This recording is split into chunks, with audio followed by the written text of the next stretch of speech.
నమస్తే, welcome to I dream social spotlight with కవిత.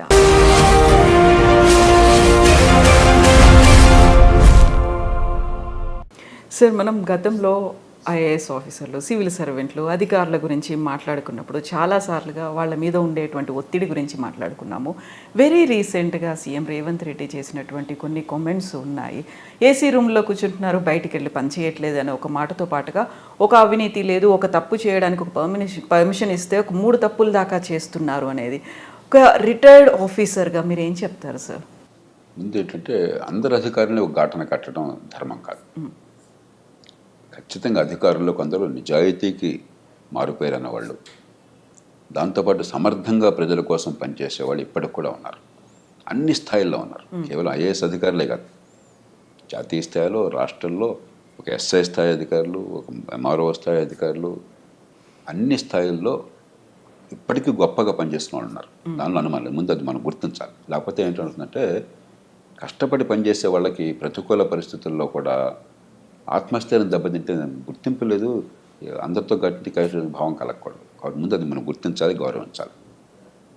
వాళ్ళకి మనం నిజంగా చాలా రుణపడి ఉండాలి. ఎందుకంటే ఒక అవ్యవస్థలో, అసమర్థత, అవినీతి తాండవమాడుతున్న వ్యవస్థలో, అహంకారం, అలసత్వం తాండవమాడుతున్న వ్యవస్థలో అయినా కూడా కష్టపడి ప్రజల కోసం పనిచేస్తున్న వాళ్ళు ఉన్నారంటే వాళ్ళకి మనం నమస్కరించాలి, చేయొద్దాన్ని పెట్టాలి. ఇక ఆ వర్గాన్ని అది కొద్ది శాతం ఉంటారు. మినహాయిస్తే ముఖ్యమంత్రి గారు చెప్పింది 100కి 100 వాస్తవం. రేవంత్ రెడ్డి గారిలో నాకు మంచి లక్షణం ఏంటంటే, మిగతా వెళ్ళడంలో కూడా మనసులో అంతా చెప్పేస్తాడు. బోళా మనిషి. ఇది చెప్పింది వాస్తవమే. పార్టీలకు అతీతంగా మీరు ఏ పార్టీనైనా మీరు కూర్చోండి, ఎమ్మెల్యేలు కానీ, ఎంపీలు కానీ, మంత్రులు కానీ, ముఖ్యమంత్రులు కానీ, పార్టీలు మర్చిపోండి. ప్రైవేట్ కానీ, పబ్లిక్ అందరూ చెప్పలేకపోవచ్చు, కానీ అందరి మనసుల్లో ఏ వేదన ఉన్నది. అరే, ఇంత డబ్బులు వసూలు చేస్తున్నాం, పన్నుల డబ్బులు, ఈ ప్రజలకి ఇన్ని మాటలు చెప్పి ఓట్లు తీసుకుంటున్నాము, ఇన్ని హామీలు ఇస్తున్నాము,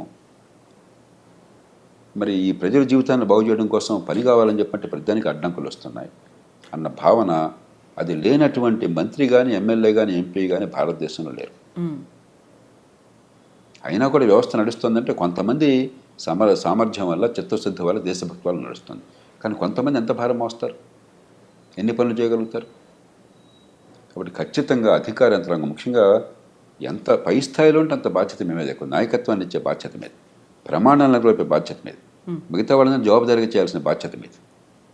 అందులో మన దేశంలో అధికార యంత్రాంగానికి ఉన్నంత గౌరవం, ఇంత రక్షణ ప్రపంచంలో ఎక్కడా లేదు. రాజ్యాంగంలోనే పెట్టాం. ఒకసారి ఉద్యోగం వచ్చాక ఆ జీవితం పొడుగుతా మీకు మీరేం పని చేయకపోయినా కూడా ప్రమోషన్లు గ్యారంటీ, టైం బౌండ్గా, పదోన్నతులు గ్యారంటీ, పదవులు గ్యారంటీ. అలాగే ఉద్యోగం నుంచి తీసిన దాఖలా దాదాపుగా ఉండవు. మీరు ఎంత అసమర్థులైనా, ఎన్నో సందర్భాలు అవినీతి ఉన్నా కూడా ఏం జరగదు పెద్దగా. ఊరికే 2 నెలలు ఎవరన్నా ఉంటే 2 రోజుల కోసం మాట్లాడతారు, అంతే, ఏం జరగదు. అన్ని కీలకమైన ఉద్యోగాలు మీ చేతుల్లోనే. అది ఎలాగో ముఖ్యమంత్రులకు కూడా తెలియదు ఎందుకు అలా జరిగిందో. కార్డర్ రూల్స్ అని పెట్టేసి, కార్డర్డ్ పోస్ట్ అని పెట్టేసి రకరకాల రూపాలతో ప్రభుత్వాలకు కూడా అర్థం కాని రీతిలో కీలకమైన పదవులన్నీ మీకే. మరి సమాజం ఇంత గౌరవాన్ని, ఇంత రక్షణని ఇచ్చినప్పుడు, నెత్తిని పెట్టుకున్నప్పుడు మిమ్మల్ని, ఈ సమాజానికి మనమే ఇస్తున్నాం తిరిగి. ఆ రకంగా చూస్తే ఒక చిన్న ఉదాహరణ, హైదరాబాద్ నగరం నీళ్లు చూడండి. వేల కోట్లు ఖర్చు పెట్టి ప్రజల పన్నుల డబ్బుల్లోంచి మనం, లేదా అప్పులు తీసుకొచ్చి గోదావరి నుంచి, కృష్ణ నుంచి లిఫ్ట్ చేస్తున్నాం. దేశంలో ఏ నగరానికి లేని సౌకర్యం హైదరాబాద్కు ఉండదు. మంచినీళ్ళ విషయంలో 2 మహానదులు 2 పక్కన ఉన్నాయి కాబట్టి కృష్ణా, గోదావరి, మరి చాలా వేల కోట్లు ఖర్చు పెట్టి అక్కడి నుంచి లిఫ్ట్ చేసి ఏర్పాటు చేసాము, నీళ్ళు వస్తున్నాయి. ఆ నీళ్ళలో 45% నీళ్లు మన ఇంటికి రాకుండా మూసిలో కలిసిపోతున్నాయి. ఇంతకంటే నేర సమాన నిర్లక్ష్యం ఇంకేమన్నా ఉందా? ఒక పేద దేశంలో ఇన్ని వేల కోట్ల రూపాయలతో నీరు అక్కడి నుంచి ఇక్కడి దాకా తీసుకొచ్చి ఆ వడ్డీలు కడుతూనే ప్రభుత్వాలు బోడంత సతమతం అయిపోతూ ఉంటే ఆ నీళ్ళు ఇళ్ళకి చేరట్లేదే, మళ్ళీ మూసిలోకి వెళ్ళిపోతున్నాయి. పెద్ద ఎక్కడికి చూడక్కర్లా, అన్నమంతా చూడక్కర్లా, 2 మెతుకులు చూస్తే చాలు. వెరీ రీసెంట్గా కూడా చూసాం సార్, హైడ్రా తవ్వకాలకి సంబంధించి పెద్ద వాటర్ పైప్ లైన్ పగిలిపోయింది అనే మాట. అట్లాగే ఇన్నిన్ని వేల కోట్లు ఖర్చు పెడుతున్న విద్య కోసం అని చెప్పాను. గుండె మీద చేసుకుని చెప్పమానండి. మా పాఠశాలల్లో పిల్లలకి ఏ కుటుంబం నుంచి వచ్చినా కూడా ఖచ్చితంగా మంచి ప్రమాణాల విద్య అందుతోంది, వాళ్ళ ప్రతిభ వికసిస్తోంది, ఎదిగే అవకాశం వస్తుంది. మీరు చెప్పనండి ఒకసారి. నేను ఛాలెంజ్ చేస్తున్నాను మిమ్మల్ని బహిరంగంగా. ఎంత అధ్వానమైన చదువు అందుతుంది, ఇంత డబ్బు ఖర్చు పెడుతున్నామే. 25-30 వేల కోట్లు, 30 వేల కోట్ల దాకా తెలంగాణ ఖర్చు అవుతుంది అన్ని రూపాయల్లో పాఠశాల విద్య కోసం అయ్యే ఖర్చు. అంతా కలిపితే 21 లక్షలు 22 లక్షలు ఉన్నారు పిల్లలు గవర్నమెంట్ స్కూళ్ళలో. ఏం విద్య అందుతుంది? ఎందుకు అందట్లేదు? ఏదైనా పట్టుకోండి, మీరు ఏ రంగమైనా పట్టుకోండి. ట్రాఫిక్ ఉంది, ఎందుకు నరకం అవుతుంది? అక్కడ రెడ్ లైట్ ఉంటే జర్హన్ వెళుతుంటే వాడి మీద ఏమి రకమైన హారన్ మోగించుకుంటూ తిట్టుకుంటూ. కాబట్టి ఏదన్నా చూడండి, మన జీవితంలో రోజువారీగా మనకు కావాల్సింది ఏదన్నా చూడండి, ప్రజలు నరకం అనిపిస్తున్నారు. ఎందువల్ల? ఇది కేవలం రాజకీయ నాయకుడు బాధ్యతనా? రాజకీయ నాయకుల్లో తప్పులు లేదని అంటే రోజు నేను విమర్శిస్తుంటాను. తప్పులు ఉన్నప్పుడు రాజకీయ వ్యవస్థలో తప్పులు చాలా ఉన్నాయి. కానీ రాజకీయ వ్యవస్థ అడ్డుకొని అనేక సందర్భాల్లో కూడా మంచినీళ్ళు అందరికంతా ఏర్పాటు చేస్తే ప్రభుత్వం ఎవరు నాకు కాదంటారండి? మంచి విద్య అంతా ఏర్పాటు చేస్తే ప్రభుత్వం ఎవరు నాకు కాదంటారండి? ట్రాన్స్పోర్ట్ సిస్టమ్ బాగా ఇంప్రూవ్ చేసి అందరికీ సౌకర్యం కలిగిస్తే ఏ ప్రభుత్వం నాకు కాదంటుందండి? వేరే విషయాల్లో జోక్యం చేసుకోవచ్చు, వాళ్ళ లాభం కోసమో వాళ్ళ స్వార్థం కోసమో.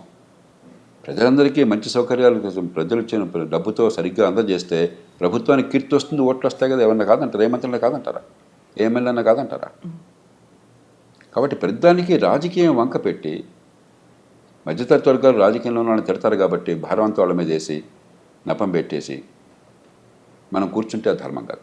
ఎందుకని సార్ సమన్వయ లోపం అనేది ఉంటుందా ఇటు ప్రభుత్వానికి ఇటు అధికారులకి మధ్య? లేదు, కొన్నిసార్లు మనం చూసాము ప్రభుత్వం మంత్రులు లేకుంటే ముఖ్యమంత్రి క్యాబినెట్ అంతా ప్రెషర్ అంతా వీళ్ళ మీద పెడుతున్నారు, లేకుంటే మేము చేసినట్టుగా మీరు చెప్పినట్టుగా మీరు పని చేయండి అనే మాట, ఆ తర్వాత బ్లేమ్ అవుతున్నారు. కాదంటలా, కానీ ఆ మాట అనే అర్హత ఇప్పుడు వస్తుందంటే మీకున్న పరిధిలో మీరు చాలా సమర్థంగా పనిచేసి ప్రజలకు ఫలితాలు ఇచ్చినప్పుడు వాళ్ళకి నచ్చకపోవచ్చు. ఏమండి ఇలా కాదు ఇంకోటి అంటే మీ మాటకు గౌరవం ఉంటుంది.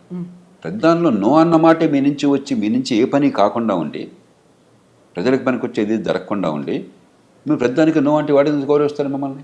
ఎన్నికైన వాడు వాళ్ళమే ఒత్తిళ్ళు ప్రజల నుంచి చాలా ఉన్నాయి పొద్దున్న సాయంత్రం దాకా. కాబట్టి ఈ వంక పెట్టేసి రాజకీయంలో ఉన్న వాళ్ళని తిట్టేసి మనం కూర్చుంటే ఎట్లాగా? ఈ సమాజం ఎంత గౌరవాన్ని ఇస్తుంది, ఎంత పోషిస్తుంది మిమ్మల్ని. ఇందాక నేను కొన్ని ఉదాహరణలు ఇచ్చాను. వీటిలో రాజకీయం ఏది వద్దని చెప్పండి నాకు. వీటిలో ఏ ఒక్కటైనా సరే ఒక ముఖ్యమంత్రి కానీ ఒక పార్టీ నాయకుడు కానీ ఏ పార్టీ ప్రభుత్వంలో ఉన్నా సరే మీరు ఇది చేయొద్దయా, ప్రజలకు అసౌకర్యం కలిగించండి, ప్రజలకు రవాణా వద్దు, ప్రజలకు మంచినీటి సరిగ్గా అందొద్దు, మురుగునీటి పరిధులు సరిగ్గా అవుతాయని వాడు చెప్పాడా? కాబట్టి రాజకీయంలో తప్పు చేయట్లేదు నేను అంటలా, కానీ కొన్ని రంగాలు చూస్తుంది చట్టబద్ధ పాలన లేదు. నిజమే, ప్రధానంలో రాజకీయ జోక్యం ఉంటుంది పోలీస్ కేసుల్లో, నిజమే. పక్కన పెట్టేద్దాం, దానికి ఏం చేయాలో ఆలోచిద్దాం. కానీ అదేం లేకుండా చాలా రంగాలు ఉన్నాయి. అక్కడ మీరేం చేస్తున్నారు? ఎందుకు చేయటం లేదు? అంచేత ఎవరినో బాధ్యులుగా చేస్తే లాభం లేదు. దీనికి మనందరం బయట ఉన్న వాళ్ళం కూడా సమిష్టిగా బాధ్యత తీసుకోవాలి. రాజకీయంలో ఉన్న వాళ్ళు సహజంగా ఎన్నికైన వాళ్ళు బాధ్యత మనం పెట్టాం కాబట్టి వాళ్ళ బాధ్యత తీసుకోవాలి, దాని అనుమానం లేదు. కానీ పాలనా యంత్రాంగం, న్యాయ వ్యవస్థ, పత్రికా ప్రపంచం, మరి ప్రభుత్వాలు బయట ఉన్నటువంటి కాస్త కూస్తో పలుకుబడి ఉంటే మనందరం నాది కూడా నేను కూడా బాధ్యత తీసుకుంటున్నాను. నా తప్పకూడదని నేను అనుకుంటున్నాను. అంతేకాకుండా ప్రతివాడిని వాడిని చూపెట్టేసి వాడు తప్పు చెప్పేసి ఇది తప్ప. ముఖ్యమంత్రి గారు ఆవేదన నిజమైనది, దేశమంతా ఉన్నది, సహేతుకమైనది. ఖచ్చితంగా పాలనా యంత్రాంగంలో మౌలికమైన ప్రక్షాళన కావాలి, మౌలికమైన మార్పు కావాలి. ఈ పద్ధతి కొనసాగిస్తే ఇప్పుడు కొన్ని సినిమాల్లో చూస్తే, ఈ మధ్య ఒక సినిమా నేను మా శ్రీమతి చూస్తూ నేను ఒక 2 నిమిషాలు చూస్తే నాకు వాంతి వచ్చినట్టు. సినిమా చూసారు సార్ మీరు? వాడు అధికారిని వేశారట ఎన్నికల కోసం అని చెప్పని, వాడొచ్చి బస్తమే సవాలని చెప్పని, నువ్వెవడవయా ముఖ్యమంత్రివి, లేకపోతే నువ్వెవడవయా మంత్రివి, నేను 35 ఉంటాను, నేను అంత తెలుస్తాను అంటాడు. అది నిజంగా జనం చప్పట్లు కొడతారు గొప్ప అనుకుని. ఇదే ప్రజాస్వామ్యం, ఇదే అధికారుల అహంకారం, ఇదే రాజ్యాంగం. మనం ఒక చాలా విచిత్ర వాతావరణాన్ని సృష్టిస్తున్నాం ఈ దేశం. నాకు ఇది వాంతి వచ్చింది అది చూస్తే. దీనిలో అసలు ప్రజాస్వామ్య స్పృహ ఏంటి, రాజ్యాంగ స్పృహ ఏంటి, మంచి పరిపాలన గురించి అవగాహన ఏంటి, ఇదే మన ప్రజలకు చెప్తున్నది. ఎంత అజ్ఞానాన్ని మనం పెంచుతున్నాం ఈ దేశంలో. అలాగే ఈ పదవుల కోసం పడితే వెంపర్లట 15 లక్షల మంది పోటీ పడ్డం ఐఏఎస్ కోసం అని చెప్పని జీవితం అంతా త్యాగం చేయడం ఒక 5 ఏళ్ళు 10 ఏళ్ళు. అంత ఈజీ కాదు ఐపీఎస్ ఆఫీసర్లు అవడము అనేది ఉంటుంది కదా సార్. చాలా కష్టపడితే వచ్చారు. ఇంత కష్టపడి వచ్చిన తర్వాత మీరు ఉద్ధరించింది ఏంటట? కరెక్టే, ఉద్ధరించింది ఏంటట? ఎందుకని జరగట్లేదు ఫలితాలు? నేను కోపంతో చెప్పట్లా, ద్వేషంతో చెప్పట్లా. నేను ఆ పదవుల్లో ఉన్నవాడిని. నేను నిస్పృహతో బయటకు వచ్చినవాడిని కాదు, నిరాశతో పనికి రాకుండా బయటకు వచ్చినవాడిని కాదు, ఫెయిల్ అయిన వాడిని కాదు. నన్ను ఎవరు భారతదేశంలో ఒక అధికారిగా ఫెయిల్ అయిన ఎవరో ఏ మనిషిని అనుకోవట్లా. నన్ను బాగా తిట్టేవాళ్ళు కూడా ఆ మాట ఇప్పుడు అనలా. ఇంతవరకు సాధ్యం కాదు. అది ఒక ఆవేదనతో చెప్తున్నాను. ఇంత అవకాశాన్ని సమాజం మీకు ఇచ్చి నెత్తిన పెట్టుకుంటే మీ వల్ల ఏం జరుగుతుంది ప్రజలు? ఇది పోగా అహంకారం చాలామందికి. ప్రజల గురించి పట్టించుకునేది లేదు, వాళ్ళ బాధల గురించి పట్టించుకునేది లేదు. మరి కొంతమంది ఏదో సెలబ్రిటీలు అని చెప్పి అనుకుని సోషల్ మీడియా అట వెనకాల ఏదో కెమెరాలతో తిరుగుతుంటారట. ప్రభుత్వాలకు సిగ్గుంటే డిస్మిస్ చేయాలి వాళ్ళని. మనం బ్రిటిష్ పరిపాలన యంత్రాంగాన్ని అనుకరించాం. ఎనానిమిటీ దానిలో ముఖ్యమైనది, మెరిటాక్రసీ, మీ ప్రతిభ వల్ల రావటం, పొలిటికల్ న్యూట్రాలిటీ, పక్షపాత రాజకీయాలు లేకుండా ఉండటం, ఎనానిమిటీ, పబ్లిక్ సర్వీస్, ఇవి మౌలికమైన లక్ష్యాలు. అవన్నీ మర్చిపోయి మీరేదో స్టార్లాగా బిహేవ్ చేయటం నాకు అర్థం కాదు. ఎంత విచిత్రంగా ఉంది అసలు. ప్రవర్తన అంత వెకిలిగా ఉంది. దాన్ని ఎలా సహిస్తున్నారు ఈ రాజకీయంలో ఉన్నవాళ్ళు? దానికి ముఖ్యమంత్రి గారిని కూడా బాధ్యతలు చేస్తున్నాను. మీరేం చేస్తున్నారు మరి? మీ ఆధీనంలో పరిపాలన యంత్రాంగం అంటే వాళ్ళలో క్రమశిక్షణ పెట్టి కొన్ని ఏ రకంగా చేస్తే మేము గౌరవిస్తాం, ఏ రకంగా చేస్తే మేము ఊరుకోమని చెప్పిన సంకేతాన్ని ఇచ్చే బాధ్యత మీకు కూడా ఉంది. సో ఈ మధ్యన ఒక ఇన్సిడెంట్ చూసాము. తెలంగాణ రాష్ట్రంలో ఒక మంత్రి కలెక్టర్ మీద అసహనం వ్యక్తం చేశారు, పబ్లిక్గా వాళ్ళని విమర్శించారు అనే వాదన వినిపించింది. ఆ తర్వాత కలెక్టర్ అక్కడి నుంచి తప్పుకున్నారు, పోస్టులు పెడుతున్నారు అనేది. సో కొటేషన్స్ రూపంలో, మోటివేషనల్ కోట్స్ రూపంలో వస్తున్నాయి అనేది. ఇన్ఫ్లుయెన్స్ ఎవరిని చేస్తున్నారు సార్? నాకు ఈ సంఘటన తెలియదు కాబట్టి దాని గురించి పూర్వాపరాలు తెలియకుండా మాట్లాడాను. మనకేమిటంటే 2 విషయాలు మనకు చాలా స్పష్టత ఉండాలి. ప్రజాస్వామ్య సమాజంలో తుది బాధ్యత వహించేది ఎన్నికైన ప్రభుత్వము, ఎన్నికైన ప్రతినిధులు. కాబట్టి తుది నిర్ణయం తీసుకునే అధికారం రాజ్యాంగం పరిధి లోపల ఎన్నికైన ప్రభుత్వానికి. మనం ఏంటనుకుంటున్నామంటే అధికార యంత్రాంగానికే పాత్ర ఉంటుంది. వీళ్ళంతా ఊరికే వచ్చారు, వీళ్ళు వస్తారు, రేపు పోతారు, 35 ఏళ్ళు మేము ఉంటాం, వాడు వచ్చి రేపు ఓడిపోతాడు. చాలా సినిమాలో డైలాగ్ కూడా, నేను ఐఏఎస్ పరీక్షలకు వచ్చాను, కావాలంటే పొద్దున్న ఎమ్మెల్యే, ఎంపీ, మంత్రిని కాగా నువ్వు అవుతావా? ఇది గొప్ప విషయం లాగా. అంటే ఇక్కడ ప్రజాప్రతినిధులకు పెద్దగా చదువు ఉండట్లేదు, క్వాలిఫికేషన్ అనేది లేదు. ఈ ఆలోచనే మూర్ఖమైనది, అప్రజాస్వామికమైనది, అవాస్తవమైనది. ఒకరోజు పరీక్ష రాసిన మాత్రం చేత గొప్పవాడు కాలేడు ఎవడొకడు. ఆ రోజు నువ్వు చదువుకునే వచ్చి ఉండొచ్చు, నువ్వు బాగా బట్టి ఉండొచ్చు, లేకపోతే ఎగ్జామినర్ ఆ రోజు సంతోషంగా ఉండొచ్చు, అదృష్టం కలిసి రావచ్చు ఉండొచ్చు. అంత మాత్రం చేత గొప్ప అని అనుకుంటే అది ప్రజాస్వామ్యం ఎట్లా అవుతుంది? ప్రజలు తమ సమ్మతితో అధికారాన్ని కట్టబెడితే ప్రజాస్వామ్యం. ప్రజలు పాలించేది ప్రజాస్వామ్యం. ప్రజలు పాలించేది వాళ్ళు ఎన్నుకున్న ప్రతినిధుల ముందు ఆ గౌరవం ఉండాలి. తప్పు చేస్తే ప్రతిఘటిద్దాం, కానీ ప్రజాస్వామ్య వ్యవస్థ పట్ల గౌరవం లేకపోతే, రాజ్యాంగ విలువల పట్ల గౌరవం లేకపోతే, ఎన్నికైన ప్రతినిధులను అగౌరవపరుస్తుంటే అది ప్రజాస్వామ్యం కాదు. ఏ అధికారికి అహంకారం కూడదు. అది మిలిటరీ అధికారి కావచ్చు, సివిల్ అధికారి కావచ్చు, న్యాయమూర్తి కావచ్చు. ఎన్నికైన ప్రతినిధుల్ని చవకగా చూడండి, వాళ్ళు తిట్టుకుంటారు. అదే పనిగా జనం కూడా తిడతారు. ఎందుకంటే ఓటు వేసేది, తీసి తిరస్కరించేది వాళ్ళనే కదా. కాబట్టి జనం తిడతారు. అది ప్రజాస్వామ్యంలో సహజం. కాబట్టి వాళ్ళకి కొంచెం రాజకీయంలో ఉన్న వాళ్ళు కొంచెం వంగం ఉంటారు. దాన్ని అలుసుగా తీసుకుని ప్రజాస్వామ్యాన్ని అవమానిస్తే, ఎన్నికైన వాళ్ళు చాలా చులకనగా చూస్తే గడ్డిపోచలాగా, అది ప్రజాస్వామ్యం కాదు. అది ప్రజలకు అర్థం కావాలి. ఏ ప్రజాస్వామ్యంలో స్వేచ్ఛను అనిపిస్తున్నా ప్రజాస్వామ్యానికి మూలం అర్థం కావాలి. రెండోది, సరైనటువంటి సూచనలు, సలహాలు మీ అనుభవంతో, మీకున్న పరిజ్ఞానంతో, మీ నైపుణ్యంతో ఇచ్చే బాధ్యత మీది. తీసుకుంటారా సార్ అప్పుడు ప్రభుత్వం? అది సైలెంట్గా చేయాలి, బహిరంగంగా కాదు. నిర్ణయం తీసుకునే తుది అధికారం వారిది. పొరపాటు నిర్ణయం అయినట్టయితే, అది రాజ్యాంగ విరుద్ధం అయితే ప్రాణ వడ్డీ ఎదుర్కోవాలి. మీరు జరగకుండా ఆపాలి. రాజ్యాంగబద్ధమైనంత వరకు, చట్టబద్ధమైనంత వరకు మీకు ఒక జడ్జిమెంట్ ఉంది, ఇది మంచిదని. కాదని ఇంకో జడ్జిమెంట్ వారుకుంది. తుది జడ్జిమెంట్ వారిదే. అమెరికా లాంటి దేశాల్లో కూడా ఒక్కసారి ప్రభుత్వ నిర్ణయం తీసుకుంటే అది పబ్లిక్ పాలసీ అనేది కోర్టులకు జోక్యం చేసుకో. పబ్లిక్ పాలసీ చేసే బాధ్యత ఎన్నికైన ప్రభుత్వానికి. మీరు ఇక్కడ కూర్చుని బాగోగుల నుంచి అధికారం మీకు లేదు. విమర్శించవచ్చు ప్రజలు, చట్టసభలో విమర్శించవచ్చు, ప్రజల దగ్గర మళ్ళీ పోయి తప్పు నిర్ణయాలు చేశారు, ప్రజలు అన్యాయం చెప్పచ్చు. లంచం ఉంటే మనం కోర్టులో శిక్ష వేయచ్చు తప్ప, దురుద్దేశం ఉంటే శిక్ష వేయచ్చు తప్ప, వాళ్ళకి అధికార పరిధిలో నిర్ణయాలు చట్టబద్ధంగా తీసుకుంటే దాన్ని కాదనే హక్కు వాడికి లేదు, విమర్శించే హక్కు ఉన్నది. యా సార్, ఇక్కడ ఇంకొక వాదన ఉంటుంది. ప్రభుత్వాలు మారినప్పుడల్లా అక్కడ ప్రభుత్వంలో ఉన్నటువంటి మంత్రులు, మంత్రివర్గం, సీఎం అందరూ పోతారు. ఏదైనా నిర్ణయాలు తీసుకున్నట్టు మాత్రం బాధ్యులు బలయ్యేది అధికారులే అనే మాట సార్. ఒకటి ఖచ్చితంగా పార్టీలు, ప్రభుత్వాలు తప్పన్నది. మనకి 100 మంది అధికారులు ఉంటే నిజంగా పనికొచ్చే వాళ్ళు, ప్రజలకు చేయగలుగుతున్న వాళ్ళు 5-10 మంది ఉంటారు. క్షేత్రస్థాయి వదిలేద్దాం, జిల్లాలో వదిలేద్దాం, బట్ రాష్ట్ర స్థాయి, జాతీయ స్థాయికి వచ్చేసరికి మీకు పనికొచ్చేవాళ్ళు కొద్దిమంది, ఇంతమందిలోనూ. ఏమవుతుంది, వాళ్ళలో కొందరిని ఒక పార్టీ, ప్రభుత్వం ఉపయోగించుకుంటుంది.